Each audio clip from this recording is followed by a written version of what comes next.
in, that means you feel. You tune in, that means you're feeling the vibe. The bell rung, you already been subscribed. Right now, the queen, she on live. Right now. Please pull over the whip, no phoning when you drive. Dope Soul Sporting with the talk.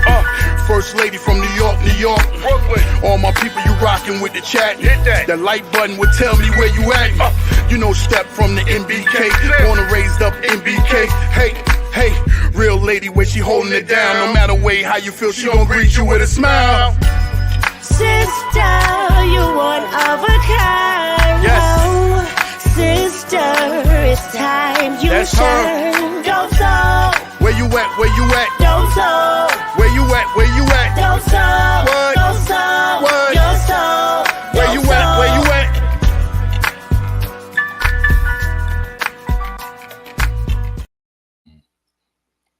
Hello, Knick family. Welcome to the Just Knickin' It Weekly Show. I'm your host, Stephanie, aka Queen. This is the show where Knick fans get together and talk about the storylines as they relate to the New York Knicks over the past week. Training camp, I think it's October 1st, I want to say. Training camp opens. So the next 5 shows, this is the countdown to training camp.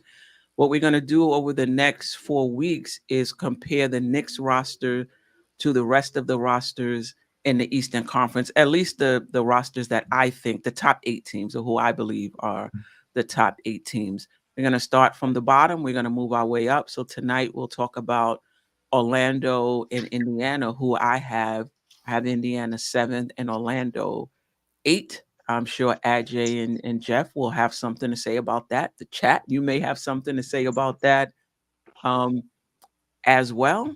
So let's just get right to it. Or should we go? Is this what we're doing?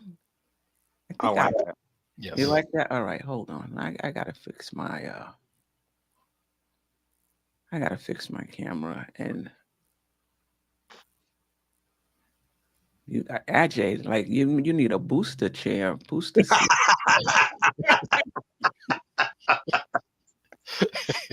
You need a booster seat. Okay? He's 4'11" over there. Okay. I can tilt my camera. Now he is. Now a little better. And he's actually taller than I am, right? Yes. You couldn't tell. He's actually taller. All right. How you Jay the mini villain? The mini villain. Yeah.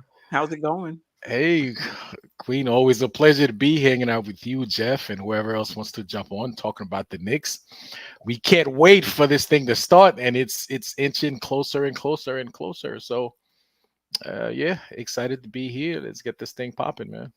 Yeah. Salute to the chat as always, and thanks for inviting. And I'm ready to talk about it. I am ready for this season to start like yesterday. Yeah, and it seems like we was talking about that on Sim Show yesterday. It seemed like this is the longest off season, which is crazy because there were the Olympics, and usually the Olympics is kind of a bridge, but you know, and the Knicks went further in the playoffs than we usually do too. So it's right. Like. Really, it's the shortest off season, but I think because the anticipation factor is so high, like right. I don't think that there's been a season that we've been this excited about as Knicks Nation in a long time, and so it's kind of like the kid in Christmas, you know, and there's that kind of vibe and that kind of excitement where there were some years like when we're playing, you know, Alexei Shved and company where you just know it's going to be a bad season, and you just like that's not what we're talking about here. This is one of the best teams we've had on paper in my lifetime. That's exactly right. After that 17-win season, that the off season was like 4 months. When it started, we're like, damn, already?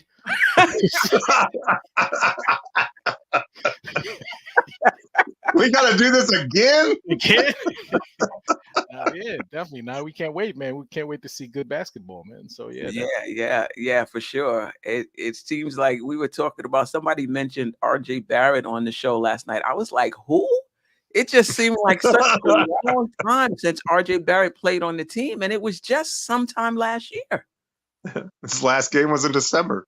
Right. It's just that's just how much this team has changed and the roster has turned over actually. So let's get right into it. I w- Before we get into comparing I have slides today. I know I try to keep this as like a just nicking it type, just kicking it type show. Like, you're in a hair salon, a barbershop, you're just sitting around kicking it. But it's really hard to talk about roster comparisons without actually looking at the slides. So we'll get into that. Um, so I went with Indiana and Orlando first. I'm working from the bottom all the way up over the next few weeks because I have Indiana and Orlando 7th and 8th. So I'm going to pull that slide up, and I'm interested to see what Ajay, Jeff in the chat, where you have, I mean, we haven't played one game yet, but on paper, where do you see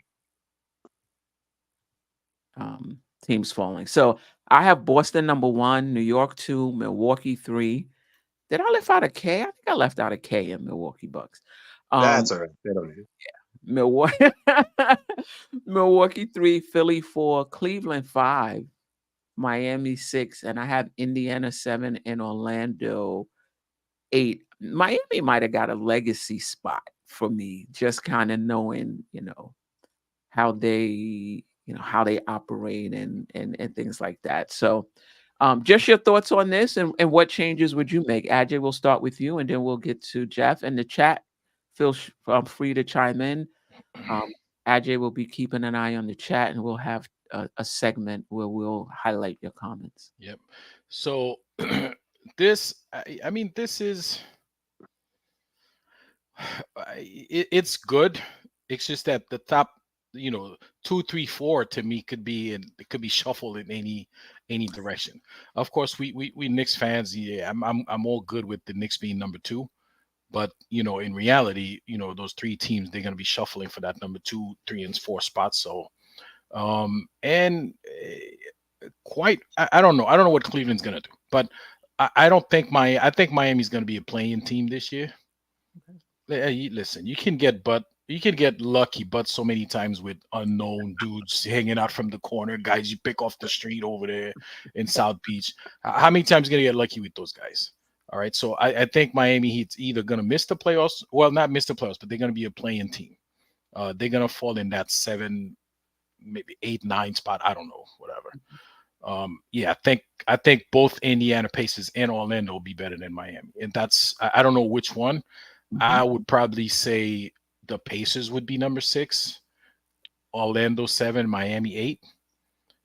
That's what I'm looking at. And then on the right side there, that mishmash of misfit, it doesn't matter, where they fall, except for 9 and 10. I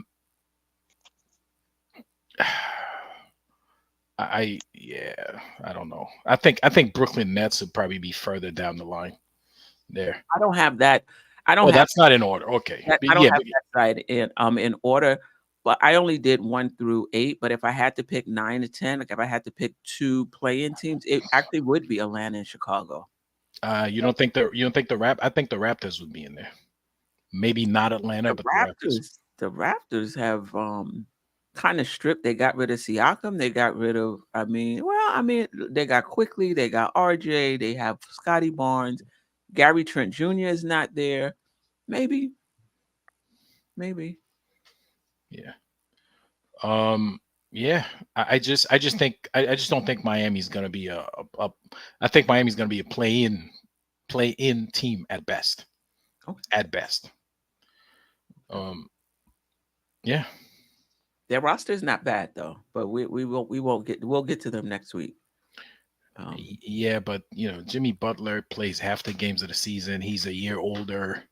They have listen, I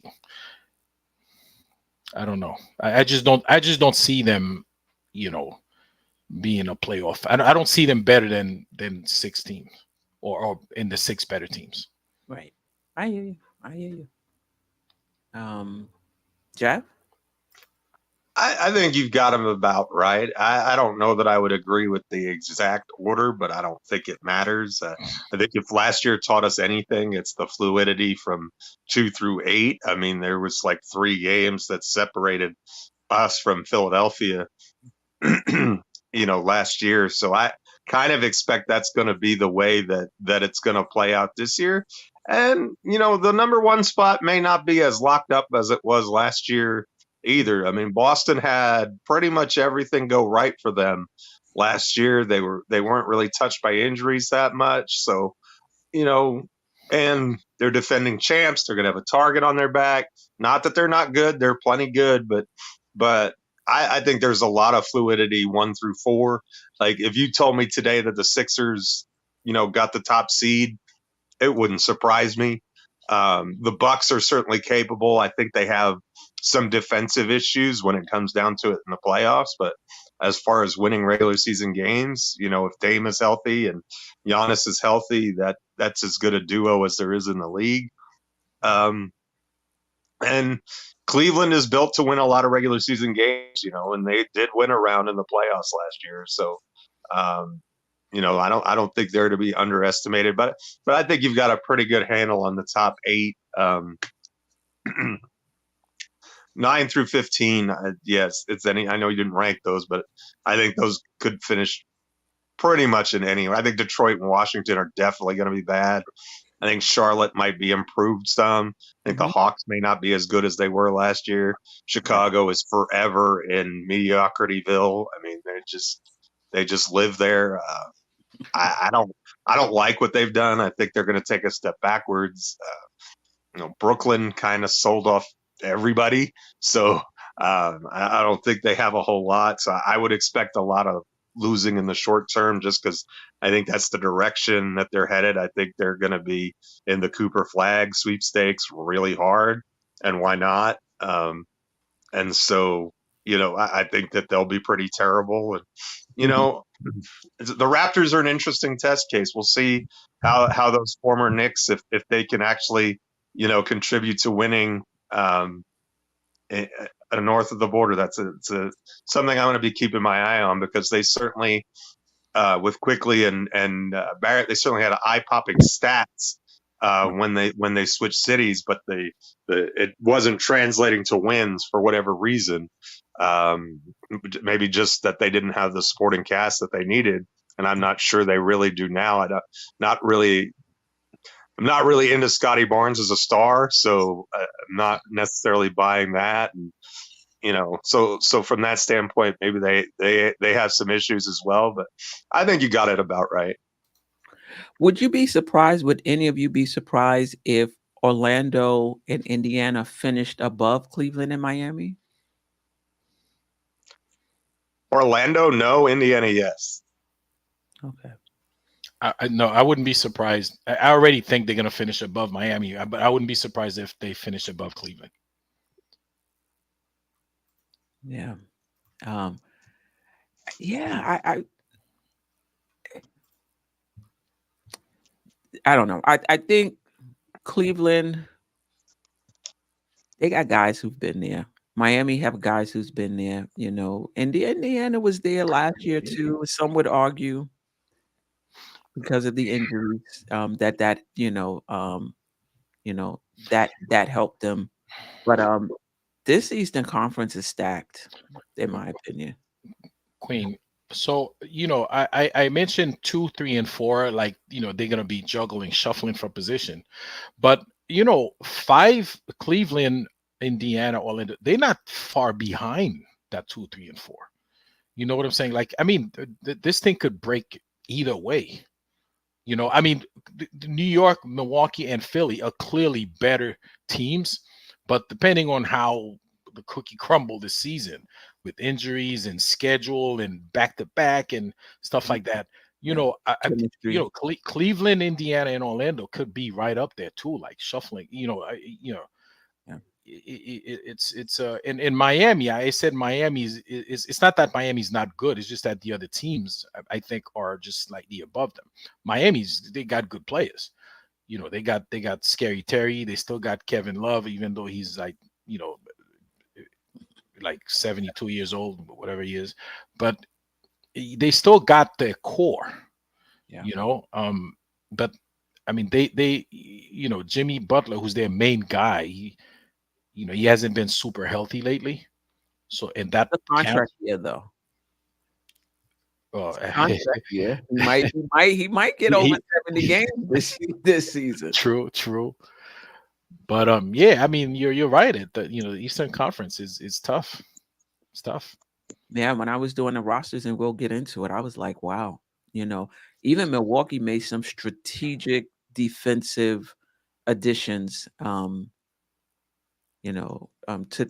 their team. Um, Not a lot of turnover in Indiana. I don't think any turnover in Indiana.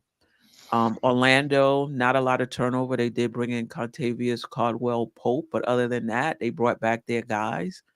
Miami also not a lot of turnover there, but Terry Rozier was injured for a good part of the season. I don't even know if he played in the playoffs. Um, so he'll be back. Tyler Hero was injured a good part of the season. He'll be back. And Cleveland is dealing with a new coach, so that taking some time to gel there. And did they sign Isaac Okoro? Is he still a restricted free agent? I don't know.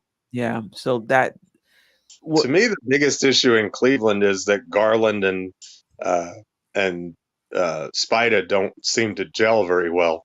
Like when one of them's hurt and the other's out, they seem to do really well. When they have to share the court together, it just doesn't seem like it's the best pairing in the world. Kind of like DeJounte Murray and Trey Young didn't exactly work, those two.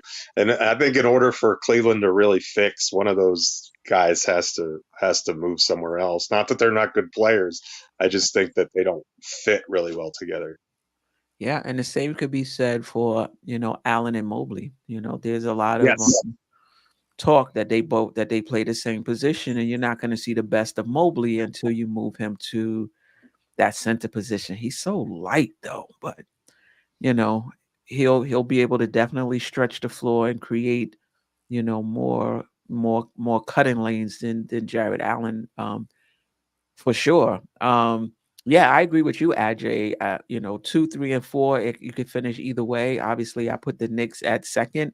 No one's talking about the Milwaukee Bucks. I think they're kind of underrated because they had chemistry issues, fired the coach. I don't think Doc Rivers gets a lot of respect. So a lot of people might be sleeping on the Milwaukee Bucks, but I think the Milwaukee Bucks are going to be right there in the thick of things, and they're prideful guys too. You know, so Queen, let yeah, me ask you, who they add? You said they made some defensive. yeah. They added Torian Prince. I believe he was with the Oh, Lakers. no, yes. They added DeLon Wright, the guard, who I think he started in Washington and ended up with Miami, if I'm not mistaken, at the trade deadline or after the trade deadline. And then they got Gary Trent Jr., who's not a defensive player by any stretch, but a really good.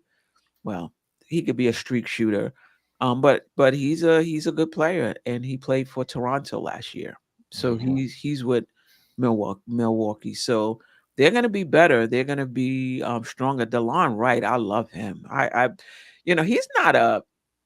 He's just a good, solid backup point guard with size. I believe he's 6'4", if I'm not mistaken. Somebody could. I don't know if Sherman is in the chat. Sherman, let us know how tall DeLon Wright is with shoes. How tall? How tall is he? So yeah, they've made some. Did Wiseman went to the Pacers, right? Wiseman went to the Pacers. Yeah, actually, we're getting ready to get into those rosters. Right now, I have a couple of questions for you guys about just comparing the Knicks and them. So let's. Anything from the chat before we? Yeah, definitely. Just a couple of the chat giving their take on this. Okay. Jabrani Z salute say ain't no way the Heat win more games than Orlando. Mhm. I don't disagree, and I think Orlando's going to be that much better this year. The core is still here. They re-signed most of their guys, and this guy's you know, another season in. So I really think they're very long and very athletic team. I think they're gonna be one of the surprises of the league this year. And then they also added a champion in Caldwell Pope. And KCP, yep. A shooter too, which is what their big Which weakness is was. what they needed. A shooter and not a terrible defender either, because he's really active on the defensive end. So that's good. And last one, Nick, the only two, Nick Yaks at Miami got a center, and Bam is moving to power forward. Khalil Ware, a rookie? Yeah. I don't. First of all, I don't know if he's going to get playing time, and if he does, I don't know. I don't know if that. I don't know. That may not necessarily be a good thing. That you move Bam to power forward and you put a rookie at center, because other teams going to be attacking that center because he's a rookie. So I don't know. I don't think Spo's going to be doing that. Yeah, I mean, Spo is from a similar tree, if not the same tree as Thibodeau. Yep. And so rookies have to earn their spot. I'm not saying he's not going to get playing time, but I would be shocked if he starts and Bam moves to power forward.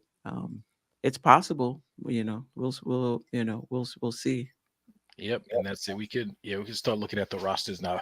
Don't forget to hit the like button, people. AJ he be real cheap with the comments though. The segment. No. We just started. People are just getting warmed up. Just getting warmed up. 2 or 3 comments. I'm like, that's it. Time to move on to the next segment. Sorry, guys. I'm not in charge of the of the chats anymore. All right. So yeah, let's.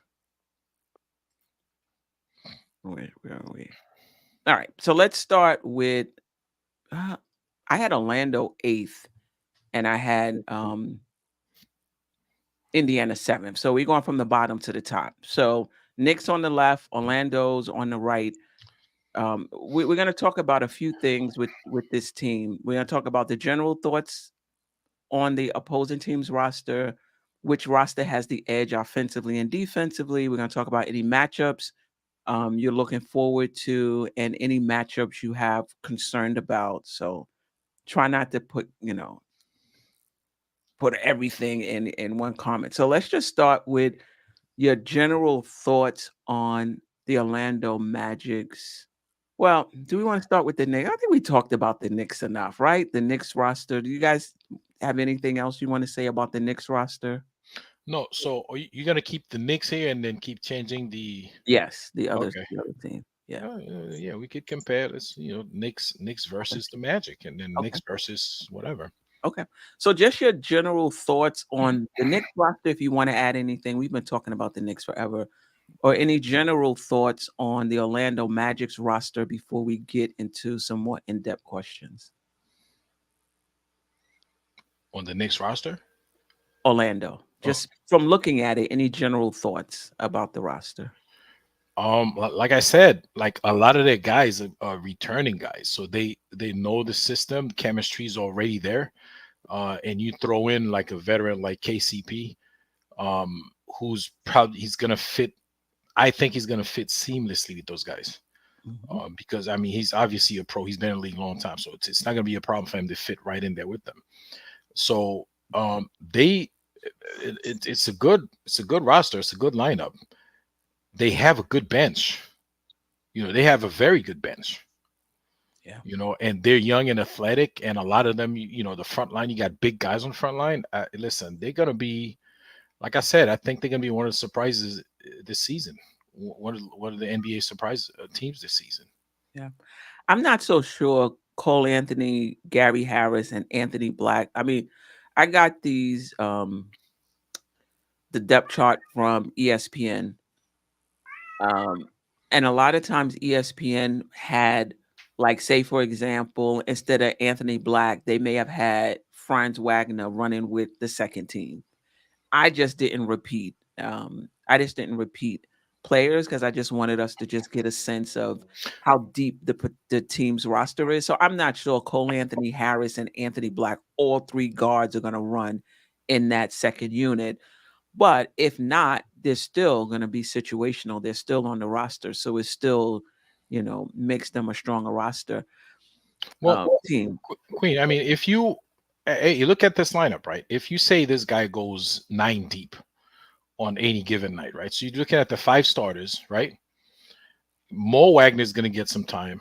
Jonathan Isaac's going to get some time. So you got to figure out, Cole Anthony's going to get some time. So they probably have to use Harris and Black as a 2 guard. And, it's Right. just really 2 guys that they have to shuffle, try to find minutes for. Right. Or they may be situational. And they have what is it? How do you pronounce his name? Goga Batadze. Goga Batadze. He's situational. Yeah. I mean, they got this is a really balanced roster. They're a little small at center, undersized with Wendell Carter, but when you bring in Jonathan Isaac and you bring in Moritz Wagner, that's your height right there. And if Jonathan Isaac can stay healthy, he changes a lot for them. He changes a lot of things for them. Your thoughts, Geoff, before we get into comparing the Knicks in Orlando? I just think they have an embarrassment of riches in the front court. I mean, they're all 5 of those guys are really good. I mean, Wendell Carter Jr. is not a bad center at all. Paulo Banchero's a bona fide all-star, in my opinion. I like the Wagner brothers. I think they're both really good. Obviously, Franz is better than Mo, but I think they both can be problematic. And I've always been a fan of Jonathan Isaac's game when he's been healthy. I think if this roster has a weakness, it's at the 1. I'm not overly confident in their point guard spot. Cole Anthony is a Knick killer. So if you're talking about their matchup specifically against us, maybe that's a problem. But I think that's the weakness on this team right now. I think it's significant. But I love the addition of KCP. He's a great defender, terrific shooter. He fits in with their DNA. This is a team that's going to guard you, very physical, a lot of length, and so they're a lot like a Tom Thibodeau team, actually, in several ways. So I think this is a roster is definitely very deep and talented. Yeah, I totally agree. Which roster now, comparing the Knicks and Orlando, which roster do you think has the edge offensively, or do you think it's pretty even? Well, I think the Knicks have the edge on offense, and I don't think it's particularly close. And the reason, I mean, Jalen Brunson is a superior point guard, and Banchero is a terrific young player, but everything that he can do, Randall can do. And then you're talking about, Robinson's not much offensively, I'll grant you, but Bridges and OG are both good. And then you're talking about McBride, DiVincenzo, and Hart off the bench. And I think when that group plays fast, that and ups the tempo, playing with a couple starters, I think that unlocks us even further. So I think from an offensive standpoint, we're a much better roster. I think we shoot the ball much better than they do. I think if you look at the percentages across the board, we probably have 5+ shooters on our team with McBride, DiVincenzo, Anunoby, Bridges, and Brunson. And, KCP is a plus shooter, but is there anybody else on that roster that you would really call, like you would really be worried about from the perimeter? Mm-hmm. I don't know their games that well, but my tendency to think is no. So from that standpoint, I just think we have a lot more shooting. We have a lot more balance. We can go. We can play inside. We can play outside. We have, we can play bully ball with Randall. We could, we can post up. We could do lots of different things. We have a lot of versatility, and we have shooting. And I just don't see that necessarily from the Orlando group, who I think is much more stout on the other side of the ball, in my opinion. More stout than we are, or more stout than More they stout are. in general. I don't know that. Look, I just think we're a better team than Orlando. But having said that, I think when we match up specifically against them, I think they have the type of lineup that can give us difficulty. I think that head to head, we might have a losing record against Orlando, but we'll probably win 10, 12 more games than them because overall, it's not just about how you match up in a one-on-one series. It's about how you survive the grind of the season, and we're certainly well prepared to do that. And on both sides of the ball. But I think the Magic are going to be one of the elite teams in the league defensively, and it wouldn't surprise me if they ended up with better defensive stats than we have because they're very long, and they have more answers at the 5 spot than we do, in my opinion, at this time, and they have a lot of versatility that they can bring with that. KCP is a good defensive player. They have a lot of defensive chops, in my opinion. Right. Ajay, your thoughts on which roster has the edge offensively and why? I think the Knicks do. We just have a nice portion of our players are like hitting their prime right now. I think they're more comfortable, like more experienced. They know where to be. They know the game better than these guys in Orlando. Like right now, like where we are now, Orlando's gonna be there in like three seasons if they keep the same. Wow. Yeah. You think they're 3 years behind the Knicks? I think so. Yeah. Okay. Wow. I mean, everybody on the Knicks is right in their prime right now, and in terms of individual players hitting their prime, they're years away. Okay. Yeah. And a lot of those guys too, like they're like around the same age. You know what I'm saying? So they're all coming up together, and we only see the beginning of it. Like I fully expect DiVincenzo to have a better season than he had last season. Same thing with Josh Hart, and Josh Hart's better season in terms of the shooting. So expect the same hustle, the same energy, the same activity, plus better shooting. And obviously we get Julius Randle back. Now we have Mikal Bridges, which brings another, form of defensive and offensive energy. We're just better than them. We're just more experienced, more on point than they are at this point. So it's not that we're more talented, which we kind of are, but we're just more advanced in the game than they are at this point. So I think we have the upper hand here. Yeah, I mean, I think offensively, Brunson is the clear guy that I'm not. I don't see it. I don't see anyone on the roster that they have an answer for him. But that's for most most teams. I like that Orlando team. I got to be honest. I mean, I have them in 8th place, but I like this. I like this Orlando team. I like their bench, but I agree. I just think the Knicks offensively can do some things. Like Wendell Carter can hit the 3. He's going to draw Mitchell Robinson out. And we don't even know if Mitchell Robinson is going to be ready for the start of the season. But I don't think we play them until January, the first game. So he'll definitely be out by then. But we can, we can play small, with Wendell Carter Jr. We can play small. So, yeah, I kind of like the Knicks offensively. Cole Anthony is really good offensively, but McBride is really good defensively. So, yeah, I do like where the Knicks are offensively compared to Orlando, but they're not slouches. Trust me. Franz Wagner and Paolo Banchero, though, they hit on those draft picks. They hit on those two, right there. And Cole Anthony, even though he's not starting, I think at one point he was in the 6th man of the year conversation. So I really like their roster, but I agree. I just think that the Knicks are better offensively.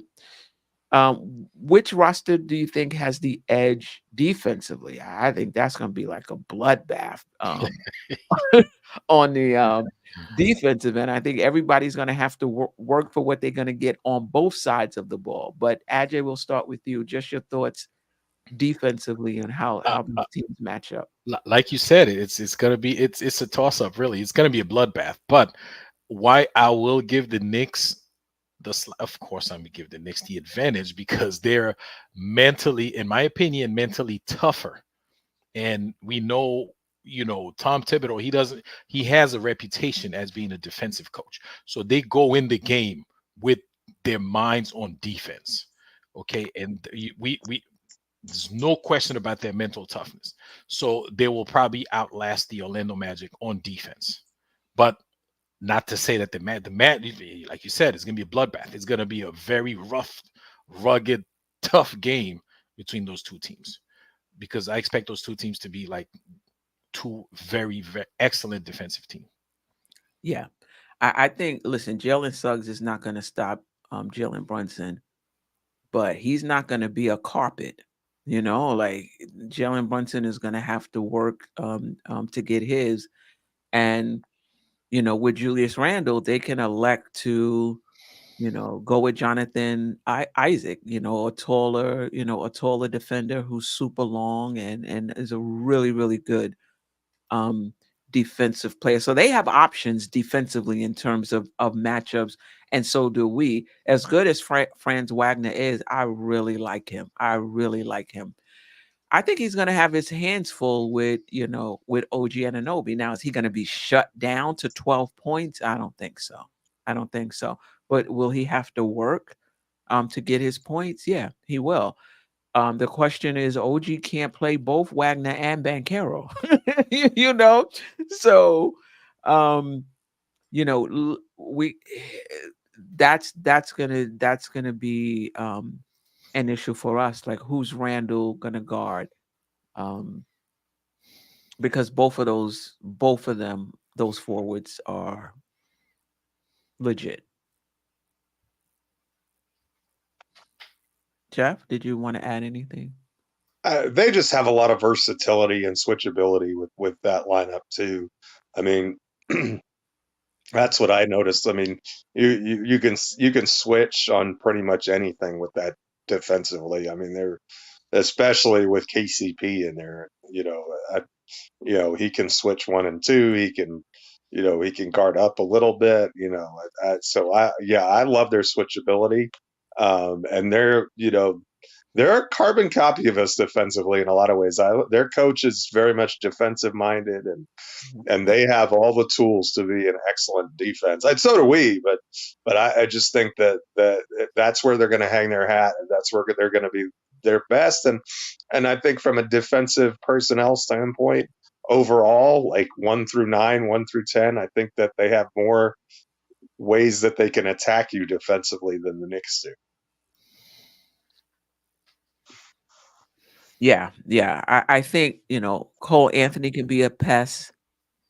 Anthony Black, Jonathan Isaac, but when you look at our team as well, I mean, Mikal Bridges, OG Anunoby, Mitchell Robinson, Miles McBride, Dante DiVincenzo, Josh Hart, Precious Achua, all really good defensive players as well.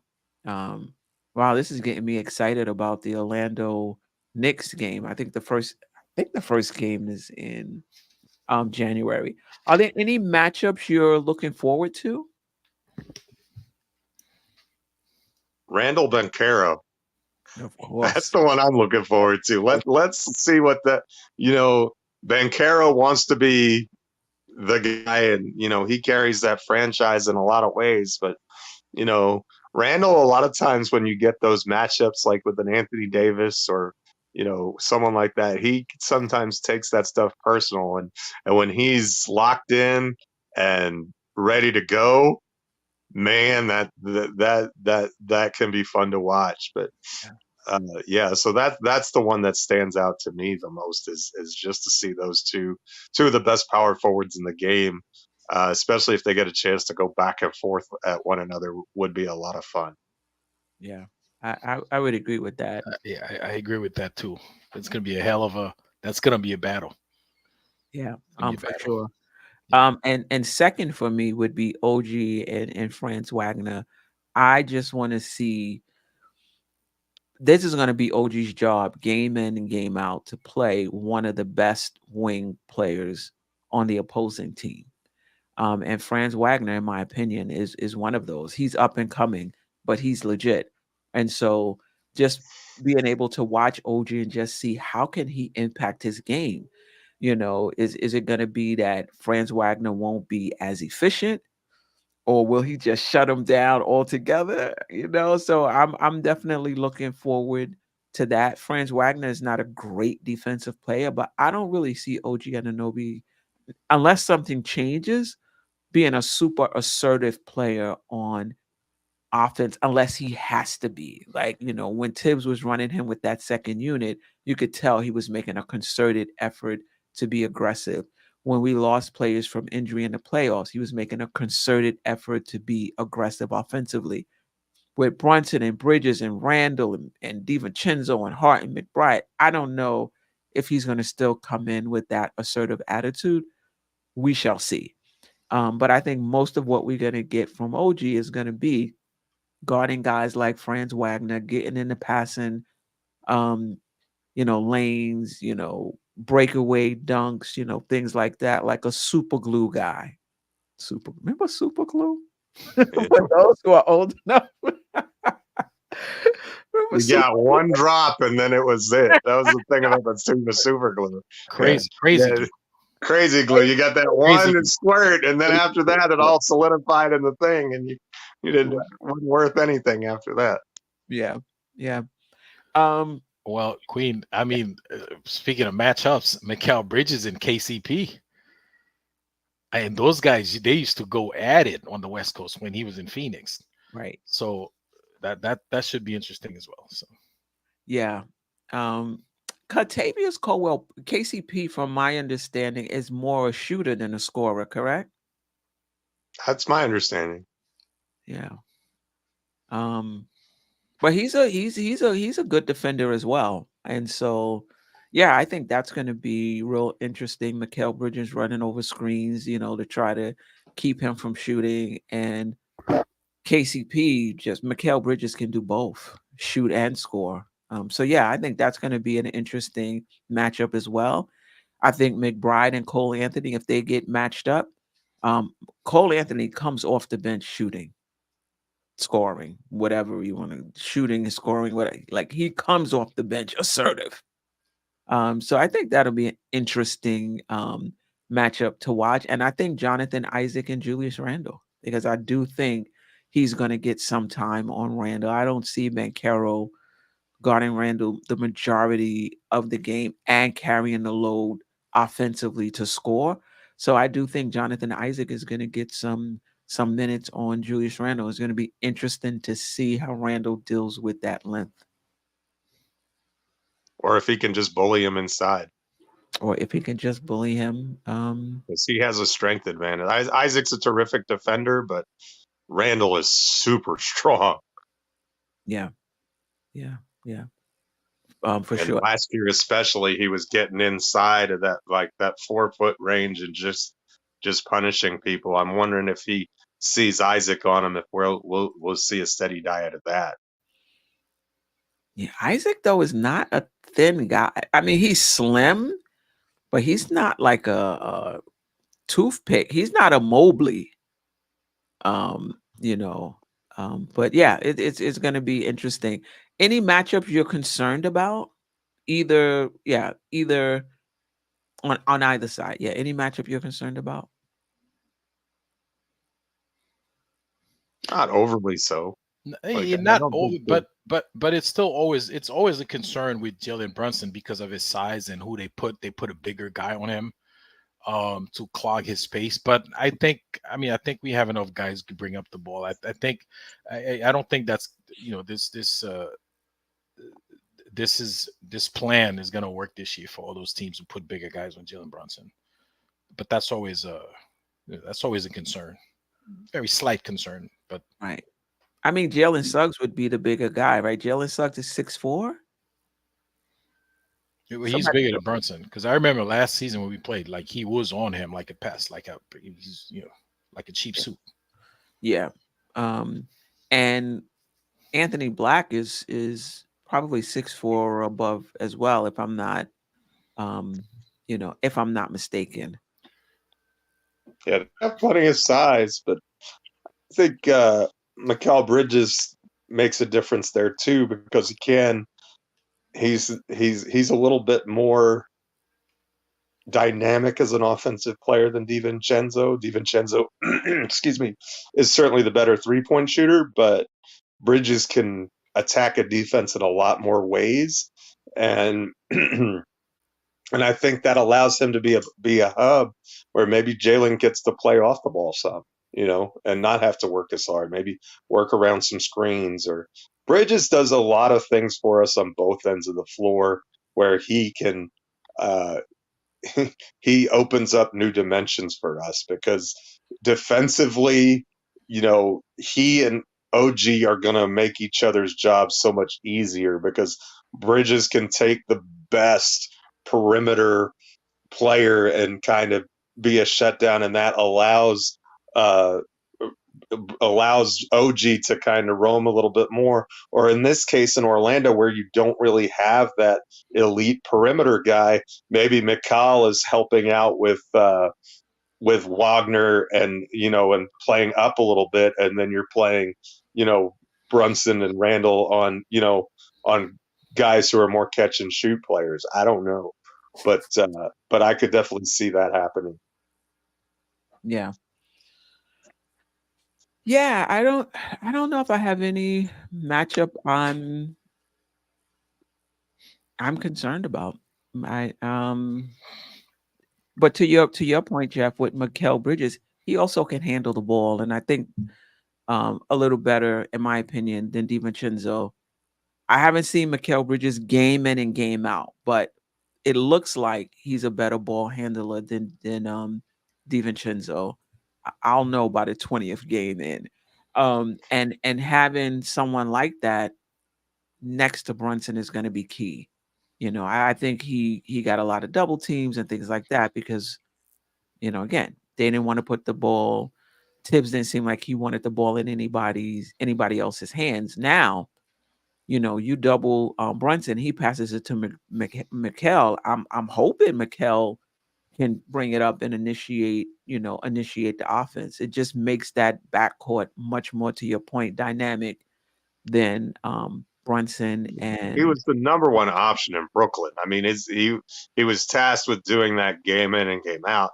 Now, right. if you want to say that his efficiency numbers as a number one option weren't ideal, fine. We don't care. He's not our number one option.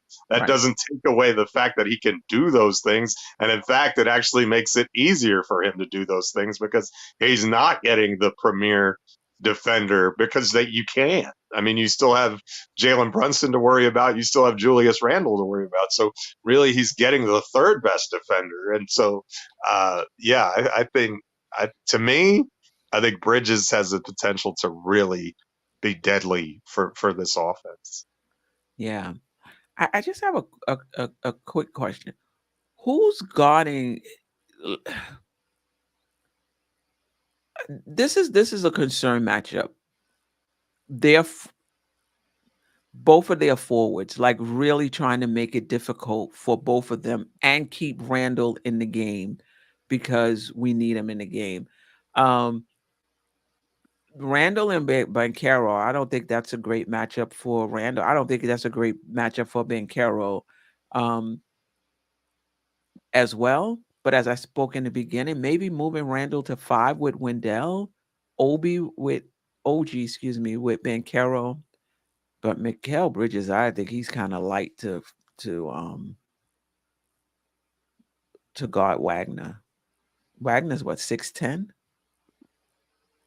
Maybe let Josh Hart do it. Maybe let Josh Hart do it. Yeah.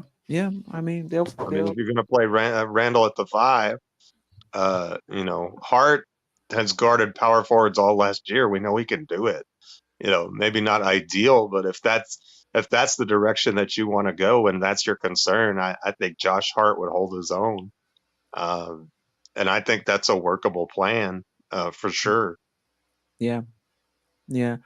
Ajay, anything else before we get to the chat? Do you have any concern matchups? No. Okay. I see we're not talking about Precious at all. Yeah, I don't think Precious gonna get some minutes in this thing. Precious ain't getting no love out here tonight, man. That's true. I mean, you could if you moved Randall to, would you play Randall and Precious together though? Yeah. You could. Yeah, I guess Yeah. you could. Randall at the 5 and then put Precious on Beccaro and OG stay on Wagner. You could do that. Yeah. Yeah, you could. When OG and Precious are in the game together, they switch very well, so that gives you a lot of versatility too, because I noticed that last year in the limited time when they were able to play on the floor together. They obviously they played together in Toronto, but they have a lot of complementary skills as far as being able to switch out on the perimeter and do those sorts of things. So yeah, Precious could in limited minutes could do some damage too. Yeah. Look how deep this Knicks roster is. I mean, Campaign situational. That's crazy. And Campaign is going to have something to say about this in training camp. But wow. Anything from the chat before we move on to Indiana? And give the chat some love. I know you only got one comment. No. We got a few comments. First, we have. It's got 3 comments this time. You're really going all out. We ain't talking about nothing. We can just move on to the next segment. No, we got the super chat queen. I don't know if you want to hit it.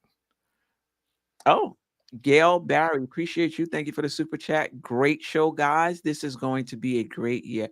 I am super excited about this year. I mean, I was excited about last year as well, but it just doesn't compare to the. It's like wow, I'm going on vacation and it's like 5 weeks away. Come on, like that's how I'm feeling now. Then we got to go through 5 preseason games or whatever it is. So I agree with you, Gail. Barry, I'm super excited. Thank you for the super chat. Thank you for rocking with us. Well, I'm okay with the preseason is something. Right? I guess. Yeah, that's true. We get to see Kolick and some of our rookies. Well, I don't know. Tibbs might run it like a regular season rotation. He will. He's done that in the past. Yeah. He's done it both ways. It'll be interesting to see what he does this time around. Because I don't think he was overly happy. He did it different last year, and I don't think he was thrilled with how they kind of came out of the gate. So I'm wondering if he changes back to what he did more before. Yeah, I agree with you. So Dwayne Dennis, shout out to Dwayne Dennis, says Orlando has gained experience over the past couple of years. That is true. Yeah. Again, they retain most of their guys, their core guys. Everybody's still here, everybody coming back. So chemistry is not going to be an issue. They only add maybe Octavius Caldwell Pope, who he's a guy who is seamless fit. Right. Like, he's a pro. He's not a guy who's going to have to adjust to or whatever. Yep. I mean, he's going to play great defense and he's going to spot up and make shots. I mean, so from that standpoint, he's like the perfect add to that roster. Nope, I agree. So that's a good point, and that counts for a lot. Yeah. And a lot of teams stayed put this season too. A lot of teams kept their core. So this is going to be a good year. Yeah. All right. Trav B. Ryan. Shout out to Trav B. Ryan. Salute, Trav. How you doing? He said so wait, he's got 2 comments like back to back. He said Orlando's fool's gold, and then he giving Precious some love. So I had to highlight that one. He said Precious had Paolo Beccaro on Smash. I don't remember that, but you know what? I like the way that sounds. You like the sentiment. I like that. So, and if it's true, man, you shout out to Trav B. So Trav B agrees with me that Orlando is 8th probably. He'll probably make a dope track about it and release it online. It'll be awesome. Coach says, I think Knicks are just more top heavy talent wise in comparison. Yeah. I agree with that. Well, obviously, not only are more talented, but also more experienced. That's what I mentioned earlier. Those guys, all of our guys are like in their primes. Orlando guys are not in their primes yet. They're working towards that. We're already there. Right. That's why I tell you, we're a couple of years ahead of Orlando when it comes to that. So our guys are better. That top heavy, not just top heavy. I think our bench is probably better also in terms of experience and know-how and being used to what the NBA brings, like what the NBA requires in terms of effort and mental toughness and so on and so forth. Yeah. And I think, in my opinion, DiVincenzo is a starter in this league. I know there's some amongst the fan base who thinks that DiVincenzo is back where he belongs on the bench. I think he's a starter. Mikal is just better, to Geoff's point, more dynamic.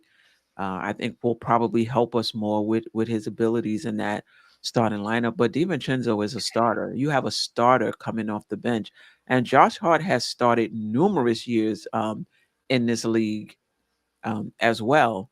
And he's coming off the bench. Those two guys, and obviously, McBride taking a step last year, and he's probably going to take another step this year. Yeah, 6, 7, and 8 for the Knicks. Really tough. Queen, you're not going to mention Precious has started a lot of games for us? Yeah, Precious did. I was reading that.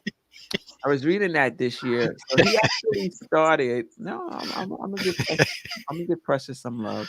He started 18 games for us last season when Robinson and Hartenstein was both out, and he averaged 12.5 points, 9.5 rebounds, and 1.8 blocks. So basically, 13 points, 10 rebounds, 2 blocks. I mean, significant. I mean, the Knicks, I think, were under 500 during that time, but as far as his part and what he did, he was awesome. He was. Yeah. So Coach also says this. Do you agree with that?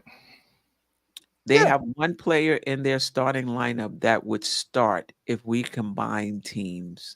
I'm assuming that player would be Paolo Banchero, right? Yeah. Right. So would you start Paolo over Julius Randle? But you might start Wendell Carter over Mitchell Robinson. So Wendell, so that one starter is Wendell's. Coach, clarify, please. Who's that one player? I think it doesn't matter. I think it's about Banchero. I mean, we're looking at fit and roster and position, but if we get that talent, Banchero would start on the Knicks. Right. He said, if we combine teams, that means if Julius Randle's on the roster and Banchero's on the roster, who you starting? Right. I'm saying if you, so you're looking at fit. I'm just saying he okay. I hear what you're saying. Yeah. But Jay, I think the point is that Banchero, you could play Banchero, Randle, Anunoby, Bridges, and Brunson, and those are probably the 5 best players. And I think that's Coach's point. Right. Yeah. So in terms of talent, any of those other players would qualify as cracking. Like, I don't think you would put Franz Wagner or Wendell Carter Jr. ahead of any of those other players. Right. I see. From that standpoint, I agree with Coach. Wagner don't sleep. I think if they rolled the balls out in training camp, he would have something to say, something to say about that. I think it's close. I like that kid. But yeah, in terms of what's obvious, it would be Banchero for sure. All right, Ranrock, shout out to Ranrock. We're going to dominate Orlando. I just like how that sounds, so I had to highlight we played so. three times. Yeah, we played them 3 times at home. What do you think? 2-1? Knicks, 1-2 Knicks. What do you think? Historically, these past few seasons, we've did we rebound last year? I know the seasons before that we really struggled with Orlando, but we may Yeah, have losing record last against season Orlando. they beat us 3 out of 4 last season. really. Yeah, Oh, we only beat him. We beat him the last game. The last time we met him, we beat him. Beat him down. But it was Third game though, I think they had me and Ajay in the lineup on the third yeah, game. that's Like, true. it was There was I don't even. nobody. Yep, that's true. It was a ghost town in that game, so I think you could throw that matchup out. But Case in point, the Public Enemy. So this season we play them. You said twice at home. We played them December 27th. Look like in January 6, is it? 6th. Yeah. And not there's very one far more. apart. There's one more 10 game in days apart. February, I believe. So January 6th is at home. December is in Orlando, Right, and then we play them in March at home. yeah. They're a tough team. I mean, listen, we're looking at individual players, but then once you throw the chemistry in there and things like that, a team could be much more dynamic than their roster, than the individual players. So hopefully this is the year that the Knicks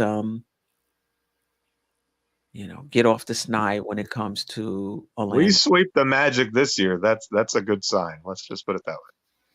Yeah, Yeah.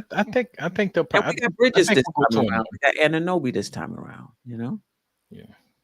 Hopefully, Oh, Jeff. Trav B again. Orlando has trouble with cutters. We have a lot of those. You know what? I don't know. I can't say agree or disagree with that one. I know they have very active hands. They have very active defenders. So I don't know. I just have to. sometimes you can use an aggressive defense against itself, though, and I think that may be the point that Trav is making there. They're so aggressive, you can get them with screens and backdoor cuts and those sorts of things. I trust his opinion on this. He's pretty sharp when it comes to that stuff. It's not something that I've noticed specifically, but I didn't watch a lot of the Orlando Magic last year, so I can't speak to that specifically. But if Trav says it, I'm sure that it's true. Yeah. Oh yeah, and Ranrock last one. This is in general. The Knicks are going to expose all these bum teams. Like I don't think Orlando's a bum team. But listen, Ranrock feel that way, so yeah, I'm hoping he's right. Yeah. I hope you're right. Yeah, and shout out to Lady and the Chef. Says she's driving home. She's on her way from the Liberty game, so she just get dropped at a red light. She typed this real quick. Said, 26 likes. Hit that like button. We got 70 watching now. Hit that like button. It helps the channel. You guys know when you go to YouTube, you see your recommendations. You want our show to be recommended so others can watch it. Other Knicks fans. 70 watching, 35 likes, man. That's just 50%. Come on, let's go. Let's get them likes up. Yeah. Yeah. All right. That's it. Should we? Next. Okay. Yep. Mhm. All right. You can remove that so I can. Yep. All right. So let's move on to Indiana, who I have in 7th place in the Eastern Conference. So Tyrese Halliburton, Andrew Nemhard, Aaron Nesmith, Pascal Siakam, Miles Turner. And then off the bench, TJ McConnell, Ben Shepherd, who hit that. He was the one that hit that big shot. Was it in game 3? Was it him or was it? I think it was him, the rookie. I thought it was Nemhard. Was it Nemhard? Might have been Nemhard. Oh, okay. Who hit that game 3 shot? It was Nemhard. Yeah, Andrew it was Nemhard. Nemhard. Okay, all right. Ben Shepherd, Benedict Mathurin, who was hurt actually and didn't play in the series. Obi Toppin got a contract extension. Isaiah Jackson, and then James Wiseman. The asterisk is new to the team. he's situational. So again, before we get into the specifics, just your general thoughts on the Indiana roster. So overall, they're basically the same team that we played last year. Mm-hmm. The two, not addition, but the two guys that are added to the lineup, compared to the team we played, are Wiseman and Ben Mathurin, right? Our team is just better because if this is all they added, meanwhile we get Julius Randle back, we get OG Anunoby healthy back, we get Mikal Bridges, just it's just listen, they're gonna be better because they're one season older and one season of great chemistry, or developing chemistry, I should say, and developing talent. So they're gonna improve in that sense. But they really didn't add anything to that team. I just think, just like last season, we were a better team than they were. If you consider what we went through in terms of injuries and all that stuff. So I just expect us to be a better team than them. So in comparison, I think we I'm not going to lose sleep over the Pacers this season. Wow. Yeah. Wow. They're a young team that I think is going to be better. Halliburton is going to be better. Nembhard is going to be better. This will be Siakam's second time, second year with the team. First full year training camp. TJ McConnell's always a pain in the neck. Benedict Mathurin is back. He's going to be better. They're banking on internal growth. But I agree with you, Ajay. I just think the Knicks are better, and I'm trying not to be a homer, but I just think they're better. Now, I think Miles Turner, Mitchell Robinson, that's always an issue because Mitchell Robinson just has to get used to the fact that he has wing defenders now, and so a lot of times he would leave Miles Turner because he was so conscious of protecting the lane from drives.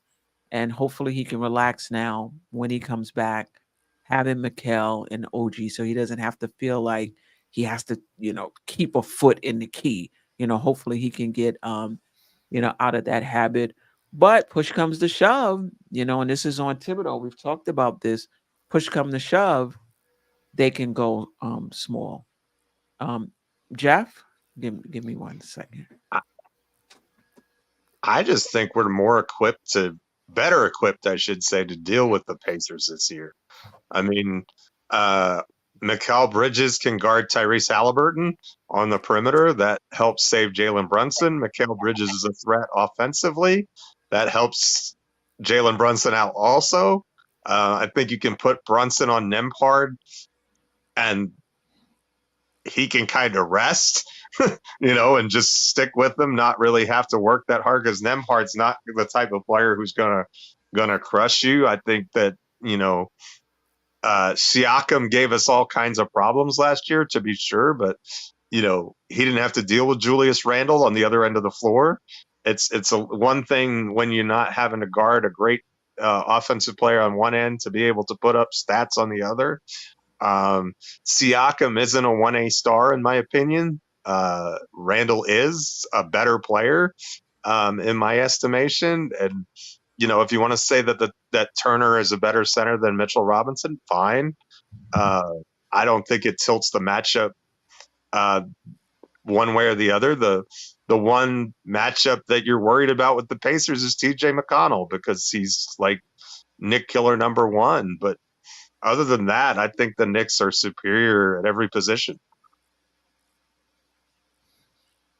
Yeah, I can't argue with that. McConnell just had his way. I don't care who we put on him. He pretty much this season, all this nonsense stopped though.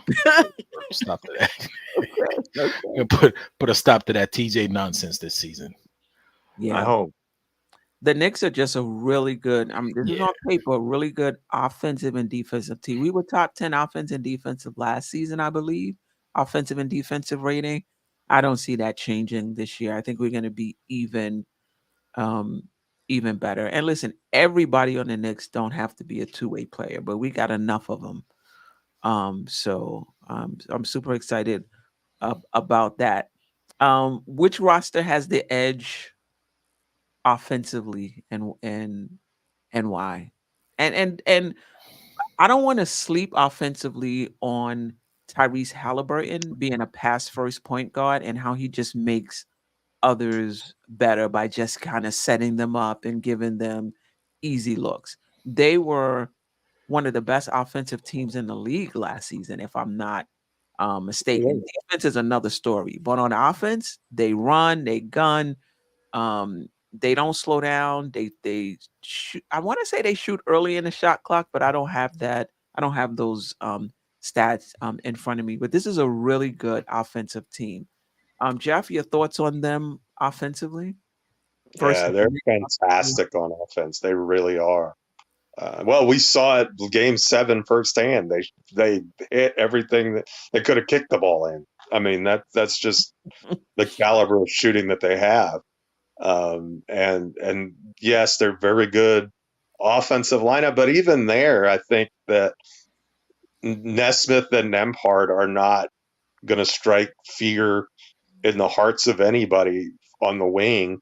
And when you've got wing defenders like Bridges and Anunoby, I think that makes a huge difference. Let's be honest. OG Anunoby was absolutely putting a flamethrower to the Pacers on both ends of the floor until he pulled his hamstring. They had no answer for him on either end of the floor.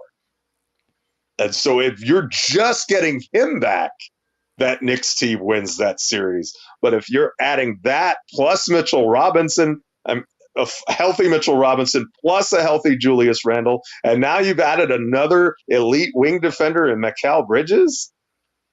I mean, if you're talking about putting stuff on the scale, this side's getting a lot heavier, and the other side is about the same weight. You know, even if you want to add a little bit for Mathurin coming back and improvement, James Wiseman is going to be a nothing burger. I mean, Isaiah Jackson is a good backup center. He's worthy to play, but if you couldn't crack the lineup in Detroit, who was the worst team in the league, and Golden State didn't want to have anything to do with you, I could end up eating these words, but I'm not worried about James Wiseman at all.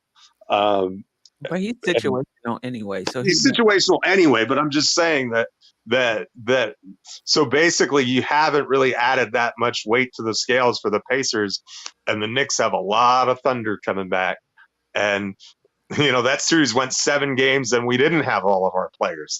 If that battle station was fully operational, I think we wiped the floor with the Pacers, and you add the added motivation of losing to them last year, and I don't think the Pacers want any part of a fully healthy Knicks team. I don't think they want to see us at all.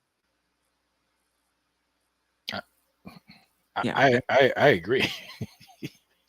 I don't think they want to see us in the regular season. They have to, but I don't think they even want to see us in the regular season. Yeah. Come on. Yeah. Go ahead, finish. No, I was gonna say I agree with Jeff. Because you got to look at it as if we added a couple of players, right? We added Mikal Bridges, we added Julius Randle, compared to the team that they played last season. A healthy Mitchell Robinson, a healthy OG Anunoby, and on their side, you basically Benedict Mathurin's coming back, and James Wiseman. Overall, I think we're a better, tougher team, more talented team, and more seasoned. Again, guys in their prime against guys who are coming up. Yeah. We're better at just about every position. What do you call it? The point guard position, they have the advantage of Halliburton being a much bigger guard than Brunson, but that's only on offense because he cannot guard Brunson for whatever. He's a terrible defender. So, yeah. Yeah, and now you can't switch him onto the 2 spot either because if he can't guard Brunson, what's he going to do with Bridges?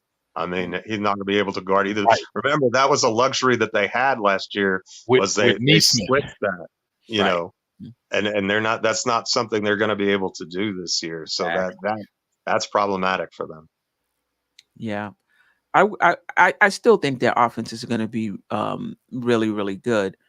But I think a key is Nemhard and Neesmith going against Bridges and Anunoby. Now, Anunoby probably will be guarding Siakam.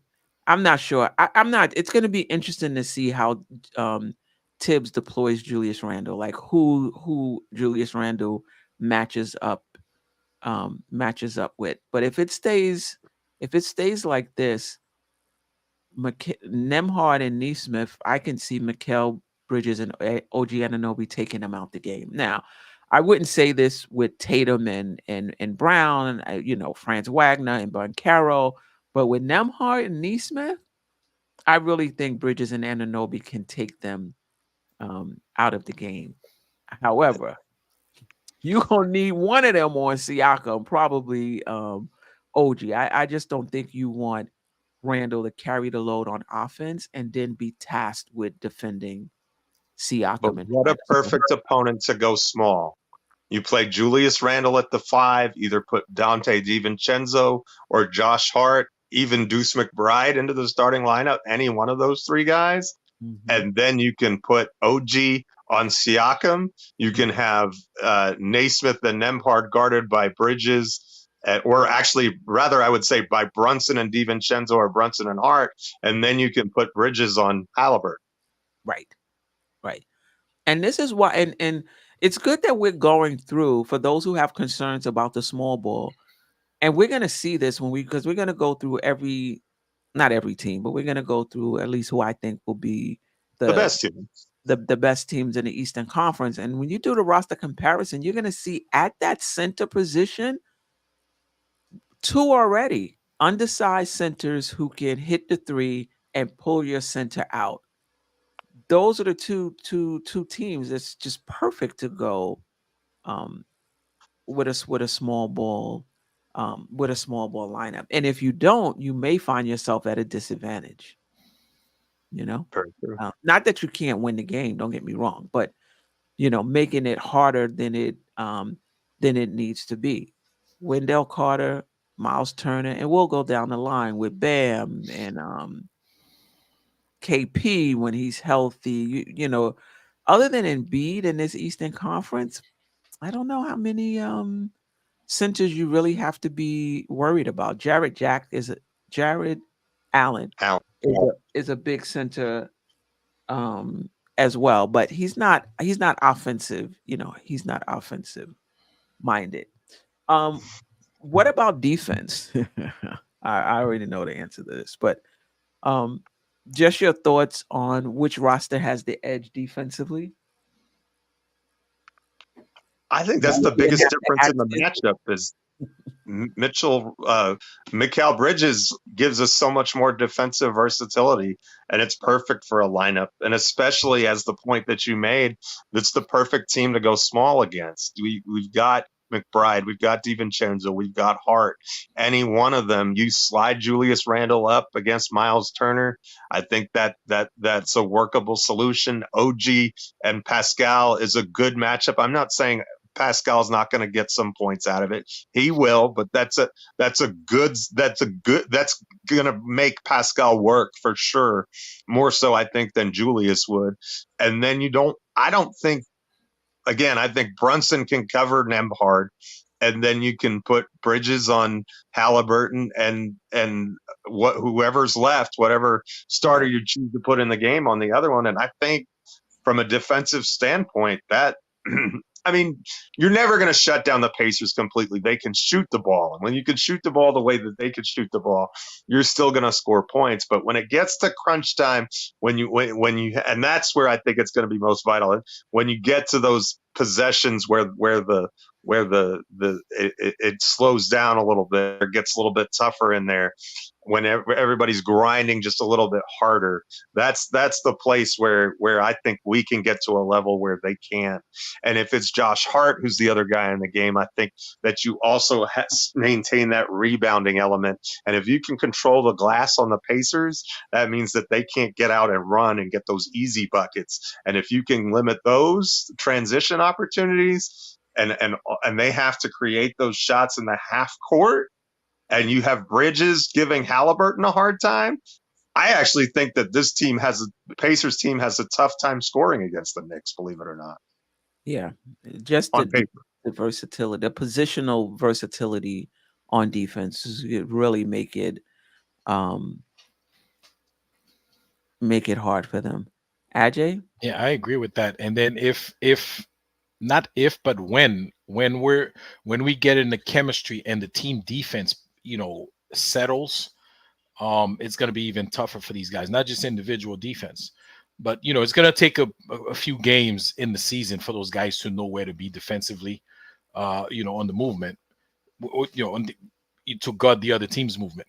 But I agree with Geoff, man. Defensively, we definitely have the upper hand on this one, and it's not even close.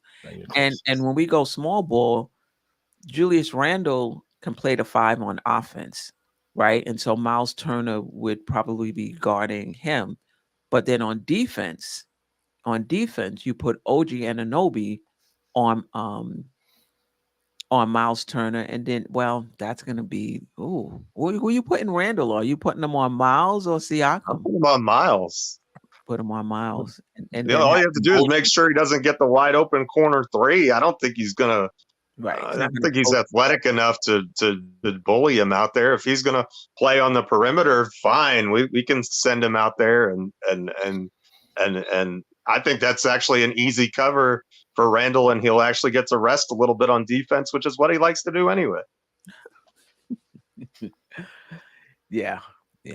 I just got in trouble for that. The chat's not gonna like that I said that. Any individual matchups you're looking forward to? Obviously, I think Randall and Siakam, right? I don't know how long they'll play each other, if they do at all, if at all. But just stop TJ McConnell, please. Just shut that little white boy up. He gives me agita. If he played for the Knicks, I would absolutely love him, but I just want to punch his face every time I see him. Geoff, I'll tell you, this season that all that TJ McConnell nonsense is gonna stop. Don't worry about it. Don't worry about it. I hope you're right. Yeah, Deuce couldn't stop him last year. It didn't seem like it mattered who we put on him. He was just lighting us up. He loves to play the Knicks, man. He always has, even when he's in Philly. Yeah, I'm looking forward to the Brunson Nesmith, not Nembhard, because he ate Nembhard up. But I'm looking forward to the Brunson Nesmith matchup and the Tyrese Halliburton Bridges matchup. Just how do the guards on either one of these teams, who comes through the most against the other teams? Queen, really good defensive. You said he Brunson ate Nembhard. It's not like he didn't eat Nesmith either. I mean, Nesmith scored it. It was a little harder. He worked harder, but Nesmith, like he ain't stop him. No, he didn't stop him. But listen, you're not going to stop Brunson. You're not going to stop any of these good players. But if they're getting 20 points on 20 shots, you've done your job. Like if they're shooting inefficiently and you're making them work, you're doing your job. And I think Nesmith did that with Brunson. He made him work. Did he shut him down? Of course, that's not going to happen. I mean, like at some point they had both of them like one after the other, and they both got in foul trouble. They had to put the other kid on them, Ben Shepherd, who also got abused. That's why Ben Shepherd was on Brunson at some point, because those guys they're just getting abused. Mm-hmm. Mm-hmm. But it's still something I'm looking forward to. I'm looking forward to that, and I'm looking forward to Halliburton and Mikal I mean, Bridges matchup. come to think of it, they had a revolving door around it because they had T.J. McConnell, Ben Shepherd, Nemhard Neesmith on Brunson. They really tried to stop him, didn't they? Yeah. You can't do as much as you used to though with Bridges out there, and well, you saw how OG ate him up last year when he was healthy. Remember, we were starting DiVincenzo and Hart in those games. Those two are coming off the bench now. Right. Yeah, for sure. Any matchups you have concern about?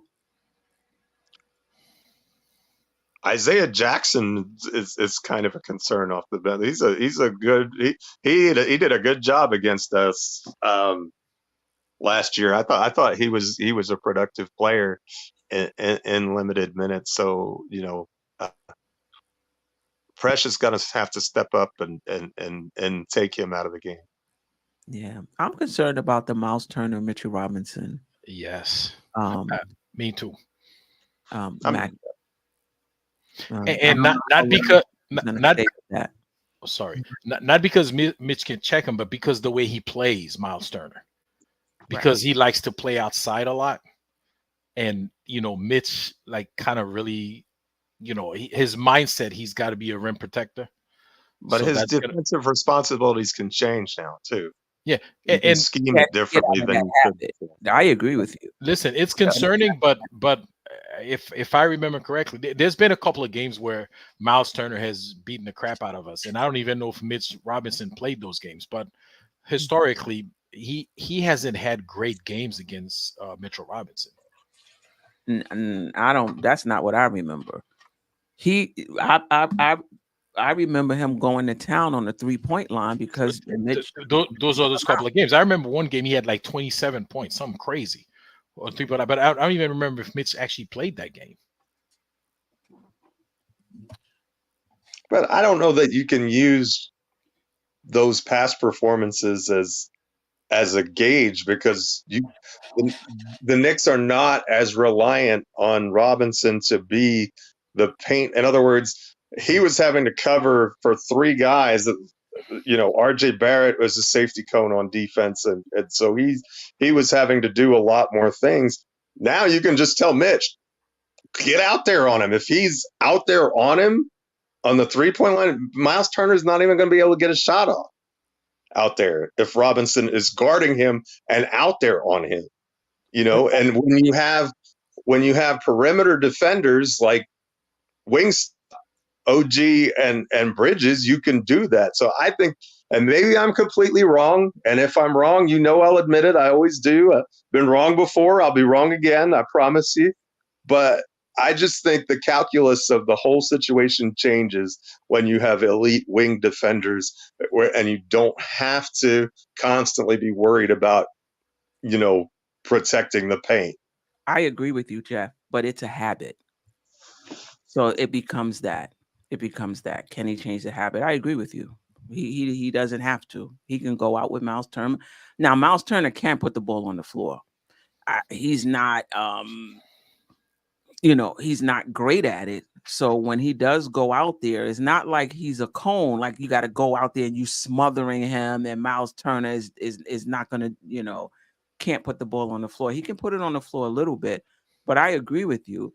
Mitch can go out now. He can, but he just has to get out of that habit now. You don't have to. Good luck with if he's getting cooked and he doesn't get out there, he's going to be on the bench, and we're going to play small, and they're going to put somebody out there who's going to do it. I mean, how coach is. I admit I am a Mitchell Robinson homer. Full disclosure, I love the kid, but I understand what you're saying, but I also have faith that he's going to do what the game plan is defensively, and I think that yes, you may have to coach out of some bad habits, if you will, whatever you want to call them, but I think for him it's actually a little bit easier in some sense because he's not going to have to do all that other stuff. And yeah, he can maybe put it on the floor a little bit, but Mitchell Robinson, again, Miles Turner in space, I'm not as concerned about. If you're talking about a little guard in space, yeah, I don't want him covering that. But Robinson is athletic enough where Turner can put the ball on the deck a little bit. But if Turner is having to make moves off the dribble, and that's the offense for Indiana, I think that's a win for the Knicks. It is, but I don't want Mitchell Robinson to get into foul trouble. He may not go anywhere. He may just put the ball on the floor and just take one dribble. But if you don't move your feet, that's a foul, right? So, He's but been much better about fouling, though. It's not first or second year Robinson. Robinson's foul rate has gone down considerably. He doesn't go for the pump fake nearly as often as he used to. I mean, he's not as prolific a shot blocker as he was early on his career, but I think that's intentional. I think that's, hey, stay down because we don't want you to get in foul trouble. So I actually think that's an area in Robinson's defensive game that he's improved considerably. I agree with you. I honestly, I don't want to see Mitchell Robinson out on the perimeter. It's the same thing last season in the playoffs with Embiid on the perimeter when Embiid put the ball on the floor. Both Mitchell Robinson and Isaiah Hartenstein picked up a foul because they're not guys who are going to move their feet. So we'll see. But I agree with you. If it's working, Thibodeau will continue to keep it out there, keep him out there. And if it's not working, we have the option to go small. I agree. He doesn't have to keep 1 foot in the paint and give up the 3-point shots. But the flip side of it is that you can't be like super, super close where if he takes one dribble, it's it's a foul. He'll figure I'll it say out. this. I think it's a matchup where Precious Achua could come in and do that.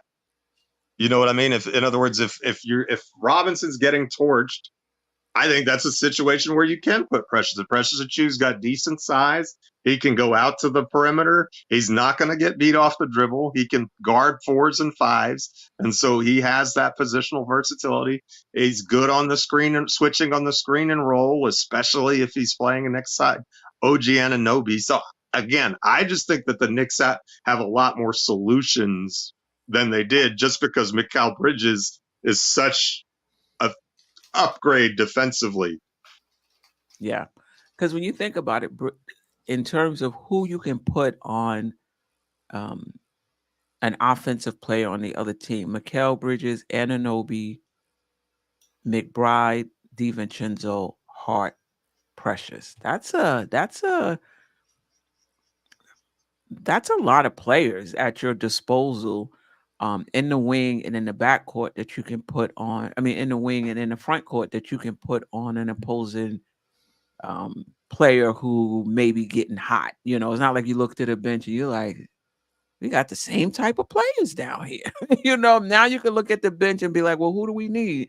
We need somebody to stop a point guard. We need somebody to stop a wing. We need somebody to stop a front court player. We have options on the defensive end. Yeah.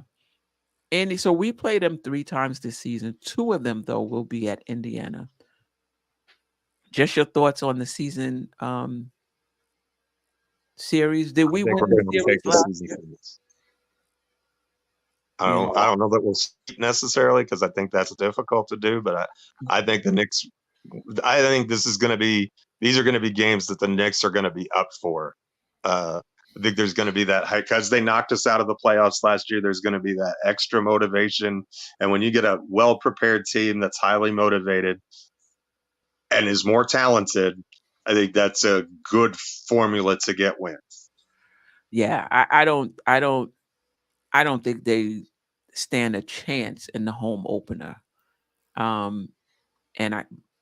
And I think the Knicks get one in Indiana. So I do see the Knicks winning this series 2-1. We only played them 3 times as well. Yeah, that's good that we only have to play those 2 teams 6 times combined. That's a favorable schedule in my opinion. Because I think they're good teams. I think we're gonna take the series 2-1 also, but they're not gonna be easy. They're gonna be very close games, but we're gonna edge them. Yeah, you was the one that was a little nervous about Indiana, right? Was you and Tony Crow? I think it was last year. For the playoffs. Yeah, Yeah. I was nervous about them. yeah, yeah. You feel better now? Well, no, I mean before we started, like I got pumped up. Remember before we started, but I'm like, listen, no worries. But before I didn't want to play them, but when we had to play them, we had to play them. I thought we'd have problem with them because of our injuries. Yeah.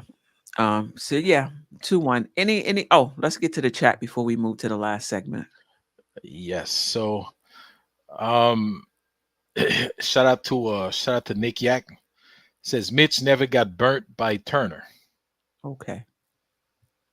I don't know how true that is, but listen, if memory serves me right, I don't remember except for the that couple of months the game he had from the 3-point line. I think we usually keep him on the wrap when Mitch plays him. Sherwin says Miles Turner is soft. He's not better than Mitch. I agree with the soft part.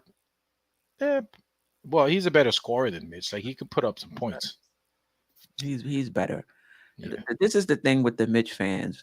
They really, really just forget about the offensive end of the court. Yeah. Mitch is definitely a better defender than Miles Turner. No doubt about it. But Miles Turner is not a slouch on the defensive end. Yeah. Once you throw in free throw shooting, 3-point shooting, and the ability to make a pass on the offensive end, come on. I don't know how you could what Mitch does defensively on an offensive rebound does not outweigh somebody who can do similar things, not to his level, hit the 3-point shot, hit free throws, and pass the ball in the offense. Like, relax.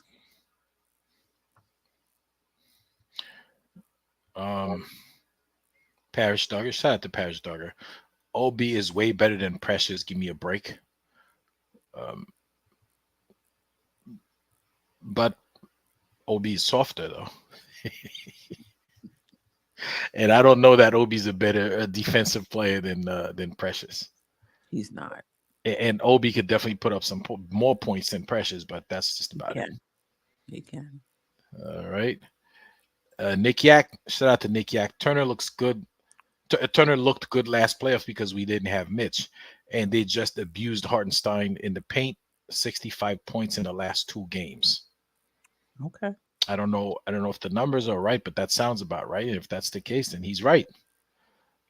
Shout out to Darlene Bryant. She's been rocking with us. She's very early. She's like one of the first people in here. Knicks want to see the Pacers next season for revenge. For sure. For sure. Yeah, definitely agree with that. That home opener is going to be rocking. Yeah. They better win that game. I will be very upset if they lose that game. So, Knicks 100 GM. So there's a couple of posts here from him, right? He says Turner turns into an all-star every time he sees Mitch. Right? It's funny the disparity. But let's go to StatMuse or someplace and look up the head-to-head comparison. Can somebody in the chat do that so we can put this? Like, there's got to be head-to-head stats of when they've played each other over the years. There's got to be a way to put this argument because we've got 2 different camps saying the complete opposite, and the truth is probably somewhere in the middle. Somewhere in the middle. but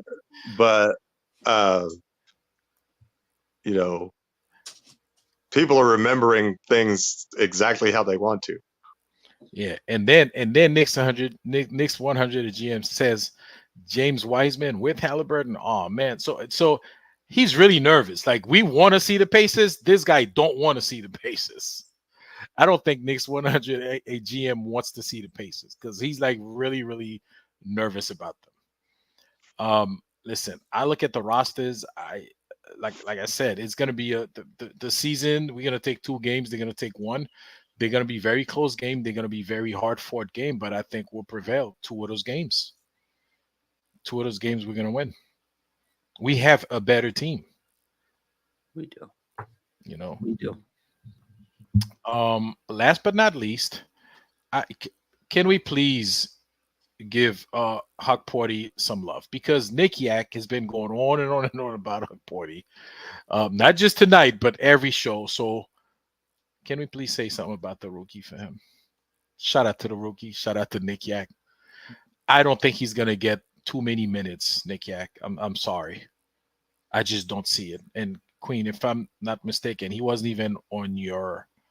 Was he on the roster? Like, was he on the depth chart No, as somebody's there gonna there get wasn't minutes? enough room for none of the rookies, not even Kolick, and Yeah. there just wasn't enough room on the slide.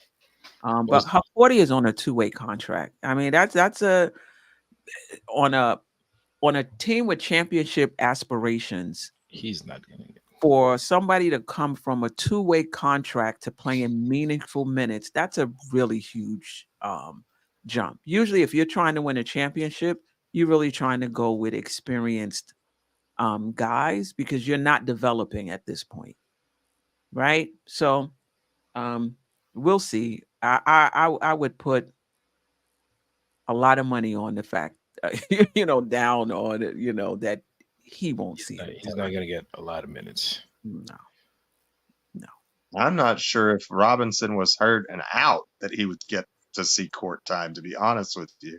no. I I mean, think he would still Jericho get Sims is way ahead of him in the rotation, and I don't see Sims getting a ton of minutes. right, right. And like two actually, there's one more I wanted to check out. So Sherwing says this. I mean Sherwing, hopefully this is he researched this, or he found it. Turner has averaged 11.5 points, 6.6 rebounds, and 2.4 blocks in 12 games against Mitchell Robinson in his career. That's decent. That's under his career average stats, so it seems like Robinson's done a pretty good job on Miles. Points wise, he's not a good rebounder anyway. Well, That's he his is a good average. shot blocker. But I'm just saying. Six rebound. He averaged about 6 or 7 rebounds a game, like both combined, offensive and defensive rebounds. Right. So, and last but not least, our new problem is the Cavs. So tune in next week, because next week we're going to be doing the Cavs comparison. So Knicks 100 GM next week, right? It's Miami and Cleveland next week. Yeah, Miami and Cleveland next week. So we'll be doing the show next week is for those two teams. So make sure you tune in next week so we could examine the Cleveland Cavaliers. Yeah. Who's a dark horse? I mean, I have the top 14. I agree with you, Ajay. Knicks, Milwaukee, and Philly, and even Boston. Those top 4 teams can finish anywhere. But Cleveland is going to have something to say about that. Right? They're going to be a good regular season team. They're winning a lot of regular season games. Yeah. Yeah. They're going to have something to say about it. Yep. For sure.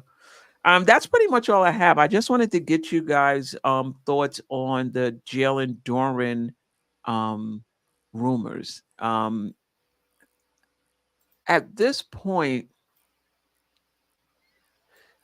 and I'm going back to Kat's article, if you bring in a center who's going to command, I don't know, 18, 20 minutes a game, if not more, and Mitchell Robinson is here, they're splitting time. So that means we're not playing small ball. It's really going to be hard to get some guys minutes. The Hart and DiVincenzo thing is going to be kind of difficult if you bring in a center who's getting like 20 minutes a game. That being said, we can work it out. We can work it out when they get there. I really like Duren. What is the specific? I guess I missed that. What is the rumor about Duren? Like, because obviously we'd have to acquire him in trade. What would the package it was McBride and draft picks. So I guess the question would be, would you be willing to put McBride and even more of our assets in a trade for a center such as Duren? I would. And the reason that I don't dislike McBride, but I think that we have guys who can Plenty of guards. we have Plenty of guards guards. who can fill that slot. We don't have as much depth. Duran is younger than Robinson. He can be the eventual Robinson replacement.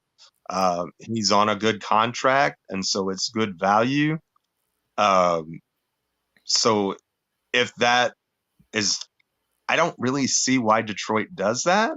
But I mean, from my understanding, Duran is their starter, so I don't really know why you give up your starting five for a backup two and some lower level draft capital. But I mean, assuming that's what Detroit wants to do, Oh, I think that's something you really have to consider strongly from the Knicks standpoint. And if you get Jalen Duren, then you can probably move on from Jericho Sims for sure, and open up a roster spot for another guard if you had to.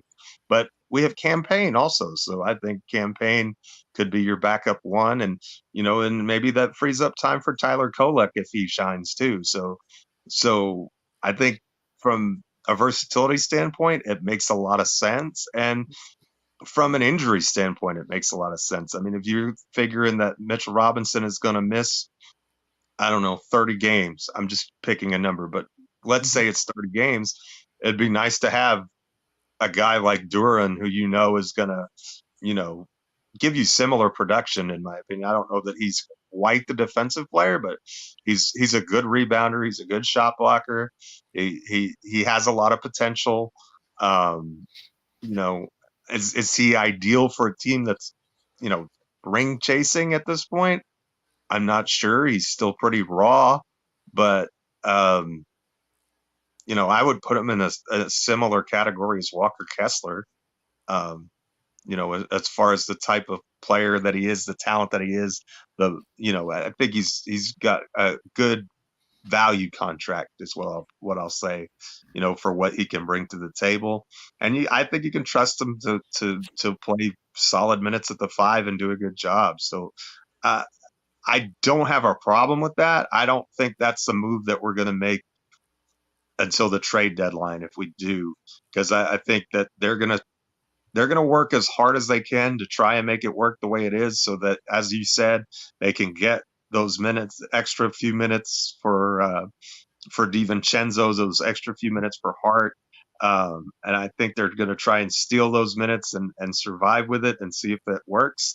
And if it does, I think they're going to stay like that. But if they play 45, 50 games and they're like, look, we really need a backup five, or we need 48 minutes of legitimate five play, and we don't like small ball, it's not working for whatever reason, I don't think that's going to happen. But this is the scenario where I think that kind of move would happen. That's what I'm saying. There's like, we don't like the small ball, we want the rim protection, that's more of our identity. Let's move Deuce. We'll bring in Duran, and then and then have those two, as your five tandem moving forward. I could see that happening, but I would also add, though, Jeff, Mitchell Robinson has yet to. We're 5 weeks from training camp. He's yet to be cleared for on court work. that's a So problem. that's the only thing that I think might be pressing the Knicks to maybe do something a little sooner, because we may not have. that's a good point. The Knicks don't have a lot of height. That's a good All point. right. I didn't think about that. You're right. I'm not looking at the chat. I know Nick Yak is in there talking about Huck Porty, but for the most part, the Knicks don't have a lot of height behind Mitchell Robinson. Is he's not here to start the season? We're going to start with Precious. And listen, Precious is, in the 18 games that he started, he played well. Yeah. So I think there's some mystery around. I don't know. I wouldn't say mystery. That Mitchell Robinson may not be ready. And so do the Knicks wait that? And then when he is ready, historically, it takes him some time to round into shape. So Do you think the Knicks are pressed, or do you think they just wait it out and go with Precious and small ball? And well, Precious is small ball, but They They can. can kick the tires on it, and if it's at a price they like, they make the move, and if it's not at a price they like, they don't. I think they're honestly, I think they're comfortable either way. I Mhm. think that they're comfortable with the versatility of this roster. They're comfortable with what they can do. I think they're comfortable playing small, uh, just because it's the best way to get DiVincenzo and Hart minutes. And those are guys you want to play. In other words, what is more valuable to you? I'm going to pose the question this way: 10 extra minutes for Hart and DiVincenzo, or 20 minutes for Jalen Duren? Well, if we don't have Mitchell Rob, if Mitchell Well, Robinson okay. is here, I would say the 10 extra minutes for Hart and DiVincenzo. Like they have to get those. Like that's just to me, that's just super important. The two of your best players on your team, they're your top two players coming off the bench. They can't be playing 15 minutes, right? Right. But if Mitch is not here, then Duran kind of moves into Then you Mitch's have those minutes anyway. You're not losing them in that case. right, right. Yeah. And that Yeah. makes sense. If they have it on good intelligence that Robinson is not going to be ready for the start of the season and maybe not ready till who knows, December, let's just say, then maybe it does make sense to um, you know, at least knock on the door and and see what it would take, you know. Yeah. And to your point, well, let me ask you two, do you think it's a difference between on a championship contending team playing a young center? Would you take would you be more open to playing a young center on a championship contending team or a young guard on a championship contending team? Young center. I would rather not have Young either one, but I know. um, I know. uh, that's hard. Because nowadays I don't think you necessarily need the center. Mm. I think that you can get away with Precious Achiuwa at the 5. You can get away with OG Anunoby and Julius Randle at the 5 if you wanted to. I honestly believe that, unless you're playing against Embiid and then or maybe the Joker in the finals. Those are the only two guys where I'm saying, yeah, you definitely have to have a legitimate, An- strong. Anthony Davis. But how is Orlando with Wendell Carter and Indiana with Miles Turner? How are they guarding Embiid? Because well, I guess Orlando could start with Wendell Carter and then they can bring in, Goga. I just think Embiid is just a load. Even if you have somebody that's tall, he's just a load. You're probably gonna have to just wind up double teaming him to get the ball, out of his hand. But if the thing about those guys though, with their small ball, Wendell Carter, Miles Turner, they can hit the three and Defense. stretch the defense. And just so I agree with you, Jeff. I don't think you need a 7-foot center. You can get away with a Miles Turner type, a Wendell Carter type. They just have to be able to shoot. or give you something on the offensive end, to give up the height and to give up the rim protection and not get any offense either. Like that's a big trade-off. I would agree. Yeah. Yeah. Um, yeah, I mean, I think I agree with you. You rather have some veterans if you're a championship contending team, but I think a Duran or a Kessler role would be so limited and defined, um, more so than a Kolick, who's tasked with like running the show and setting the team up, unless he's playing, um, or off the ball. And the difference between those guys as opposed to someone like Huck Porty, because I know Nick Yak is in there. These guys have played in the league for 2 years. They've had some success in the league for 2 years. So it's less of a gamble, if you will, than somebody who hasn't played one NBA minute. You're further along on the learning curve. There's a learning curve to playing the five, to calling out the defensive sets, to staying out of foul trouble. Those are all. It's just like for a guard setting point guards have to learn to set up an offense, have to learn the speed of the game, and the defensive fives have to do the same thing. Well, those two have already been through the wars a couple of times, so they're more prepared. They're further along in that curve. I'm not saying that Huck Porty can never get there, but what I am saying is he's at least 2 years away. Right. Didn't he played in Germany, right, or somewhere? Listen, it's overseas. We're gonna have to institute the Ntilikina rule. You can't get more airtime on the show than you play in a game. And right now, Huck Porty has yet to play one NBA minute, and we've talked about him for like 5. Okay.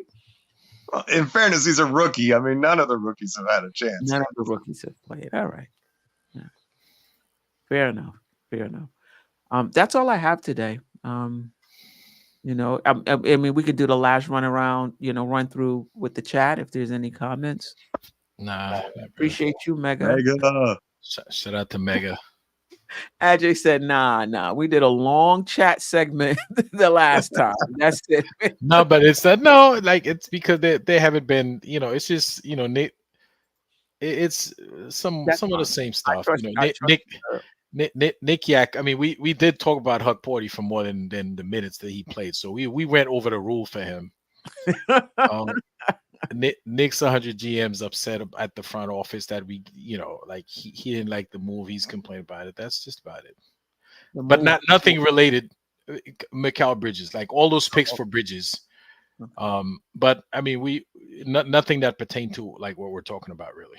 Well, this is the freestyle segment, but give some other people other than Nick Yak some